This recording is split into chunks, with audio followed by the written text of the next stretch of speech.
India England ഏകദിന പരമ്പരയിലെ അവസാന മത്സരം നാളെ ഉച്ചയ്ക്ക് 1:30 അഹമ്മദാബാദിലാണ് മത്സരം. പരമ്പര തൂത്തുവാരാൻ ഉറച്ച ഇന്ത്യ ഇറങ്ങുമ്പോൾ ആശ്വാസ ജയം ലക്ഷ്യമിടുകയാണ് ഓസീസ്. ബാറ്റിംഗിലും ബൌളിംഗിലും മികച്ച പ്രകടനം തുടരുന്ന താരങ്ങളാണ് ഇന്ത്യയുടെ കരുത്ത്. പരമ്പരയിലെ അവസാന മത്സരത്തിനിറങ്ങുമ്പോൾ ഫോമിലേക്ക് വരുന്ന നായകൻ രോഹിത് ശർമ്മയും ടീമിന് പ്രതീക്ഷ നൽകുന്നു. ബാറ്റിംഗിൽ രോഹിത്തിനൊപ്പം ശുഭ്മാൻ ഗിൽ, ശ്രേയസ് അയ്യർ, വിരാട് കോഹ്ലി തുടങ്ങിയ താരങ്ങൾ.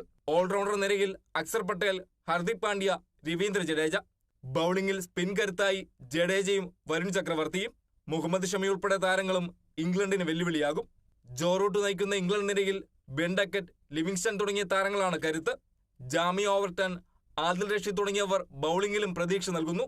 ഒരു ഇടവേളയ്ക്ക് ശേഷം ഫോമിലേക്ക് ഉയർന്ന നായകൻ രോഹിത് ശർമ്മയുടെ കരുത്തിലാണ് ഇന്ത്യ കഴിഞ്ഞ മത്സരത്തിൽ ആവേശജയം സ്വന്തമാക്കിയത്. രോഹിത് സെഞ്ചുറി നേടിയ മത്സരത്തിൽ 4 വിക്കറ്റിനായിരുന്നു ഇന്ത്യയുടെ ജയം. സ്പിന്നിനെ തുണയ്ക്കുന്ന മൊട്ടേറ സ്റ്റേഡിയത്തിൽ പരമ്പരയിലെ അവസാന മത്സരത്തിന് ഇരു ടീം ഇറങ്ങുമ്പോൾ ആവേശ മത്സരം പ്രതീക്ഷിക്കുകയാണ് ആരാധകരും. Sports desk, Kerala vision news.